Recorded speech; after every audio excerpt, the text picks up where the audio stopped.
प्रभु परमात्मा जाना जा सकता है।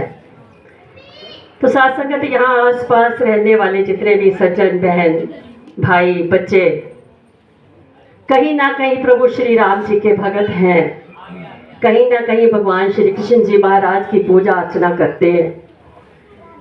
तो साथ संगत जैसा बुजुर्गों ने कहा वैसा ही आगे बच्चों ने शुरू कर दिया। बहू बेटों ने, पोतों ने, नाती ने, सब ने वैसा शुरू कर दिया, क्योंकि बुजुर्गों ने कहा ये पूजा करनी है, यहाँ अर्चना करनी है, यहाँ भोग लगाना है, यहाँ आरती करनी है। तो साथ संगत सवाल ने ही पैदा किया मन में कि क्यों करनी है। अब पढ़ाई स्कूल में कराई जाती है तो जैसा टीचर कहता है वैसा पढ़ते चले जाते हैं, लेकिन उसकी तो फिर भी एक ना एक वहाँ तो कोई उद्देश्य पूरा होता है, कोई पढ़ाई करके कुछ ना कुछ हासिल करते हैं।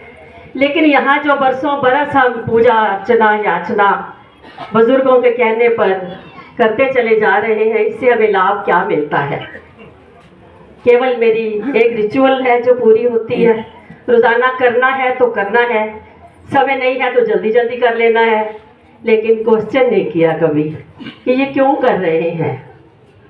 हम प्रभु श्री राम जी महाराज की मूर्ति सामने रख के और दिल से मान रहे होते हैं, क्योंकि कहा जाता है भगवान है, इनके चरणों में आस्था रख के अर्पण हो जाओ, इनको भोग लगाओ।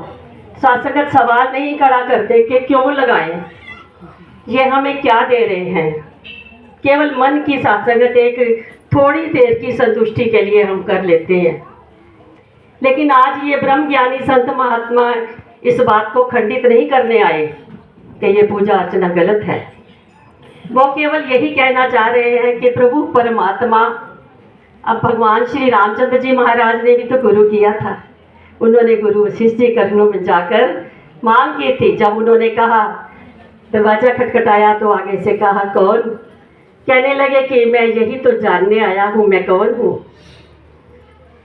साथ संगत वो कहने लगे कि मुझे तो इतना तो पता है मैं महाराज दशरथ का बेटा हूँ, लेकिन मेरी आत्मा को ये नहीं पता कि मैं कौन हूँ, कहाँ से आई हूँ, कहाँ जाना है, मुझे इसकी जानकारी चाहिए। भगवान श्री कृष्ण जी महाराज ने भी गुरु सदीपन जी से इस रमे राम का दर्शन करके आगे लाखों लाखों का कल्याण किया। यहाँ तक कि अर्जुन को युद्ध के मैदान में भी खड़े उसी वक्त, जबकि साथ संगत 32 साल तक वो उनके साथ रहे, नहीं पहचान पाए, क्योंकि उन्होंने जरूरत नहीं महसूस की।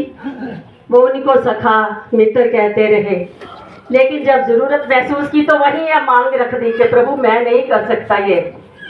शासक प्रभु तो बोला ही नहीं, उस वक्त मांग की कि ये मैं नहीं कर सकता, आप कह रहे हो मार दो। तो साथ संगत कहते हैं, फिर कहते हैं ये सब कुछ मैंने पहले कर रखा है। साथ संगत बात डीपली जाते जाते यहाँ तक पहुँची कि मेरा ये निर्विकार स्वरूप जो है ये हर जगह फैला हुआ है, यही सब कुछ कर रहा है। कहने का भाव साथ संगत दासी जो कहना चाह रही है कि प्रभु परमात्मा को जानने के लिए हमारे गुरु पीर पैगंबरों ने भी ये रीत निभाई। राम कृष्ण ते को बड़े तीन ही तो गुरु कीन, उन्होंने भी गुरु शास्त्र प्राप्त करके परमात्मा की जानकारी करके फिर दुनिया का कल्याण किया। आज वही रीत यहाँ निभाई जा रही है। पूर्ण सतगुरु माता सुदीक्षा जी महाराज जिसकी आप तस्वीर यहाँ लगी देख रहे हैं, इन्हीं का बख्शा हुआ गुरु का ज्ञान शासक आसन पर बैठे महर्षि ब्रह्म ज्ञानी महात्मा ये शासक आपको दे सकते हैं। दिव्य चक्षु बख्शेंगे परमात्मा के दर्शन दीदार करके। आप भी तो कहोगे राम तो मेरे अंग संग है, हर जगह है। साथ संगत इस काम को करने के लिए जरा भी देरी नहीं लगी।